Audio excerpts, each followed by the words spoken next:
Film critic Barry Norman has died aged 83, his family says. The journalist and former BBC presenter died in his sleep on Friday night. A statement from his daughters, Samantha and Emma, called him remarkable, adding, "He had a great life, a wonderful marriage and an enviable career." Norman hosted BBC One's film show between 1972 and 1998, its longest-running host, as well as writing for the Daily Mail and The Guardian. His literary agent described him as the defining voice of film criticism and insightful interviewing of screen legends from both sides of the camera. Norman's daughters added, "He leaves behind a family who adore him and a great roster of friends who love him too. We will miss him more than we can say." Norman's literary agent, Gordon Wise, said the presenter had been living with lung cancer for a number of years, but that he would be remembered as one of the true greats of film. It was probably that background as a newspaper journalist, interviewer, and features writer that all came together to make him such a gifted film critic, he told BBC News. He could not only appreciate the story of the film but all the talents that had gone into making the film. That is what we all remember from the 3 decades of the film program, that he brought you perspectives from every side of the camera. Tributes have begun flooding in on Twitter, with plenty of references to Norman's pickled onions, a family recipe handed down from his grandmother that he launched as a range in supermarkets in 2007. Actor and presenter Stephen Fry tweeted a tribute, writing, "Sad to hear of Barry Norman's departure, a film critic and a provider of fine pickled onions. That's a good life."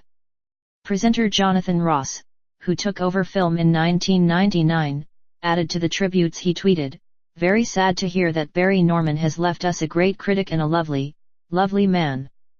And Claudia Winkleman, who started presenting the same show in 2010, called him an incredibly kind man and the greatest critic. Barry Norman was born in London on August 21, 1933 to film director Leslie Norman and his wife, Elizabeth.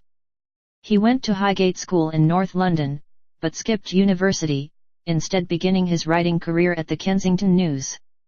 Norman's journalism took him to South Africa to work on 2 newspapers, but it was when he came back to the UK that his entertainment career took off, becoming showbiz editor at the Daily Mail.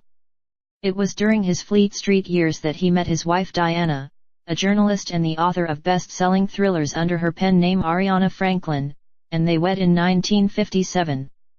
The couple had 2 daughters and were married for more than 50 years, until her death in 2011. Norman became best known as the presenter of the film program, which he hosted on BBC One for 26 years, before he left the channel to move to Sky. His notoriety was solidified when he became a puppet on Spitting Image, which created a catchphrase for him, "And why not?" that he later adopted himself and which became the title of his autobiography. He also wrote documentaries on the entertainment industry, wrote columns for The Guardian and the Radio Times, and was the first host of BBC Radio 4's The News Quiz, as well as being a presenter on the Today programme. BBC Director General Tony Hall described Norman as a first-class presenter and critic. He added, "Film buffs always found his programmes essential viewing. He dominated broadcasting about films for a generation with wit and great knowledge. He will be greatly missed and our thoughts are with his family and friends." BBC film critic Mark Kermode described Norman as the master. "Watching Barry Norman review films was a pleasure, an education, and an inspiration," he tweeted. "Wit, knowledge, and wry enthusiasm." Comedian Robin Ince also tweeted, "Barry Norman, the creased but alluring portal to Hollywood greats and a lifetime of film fascination." Get news from the BBC in your inbox, each weekday morning.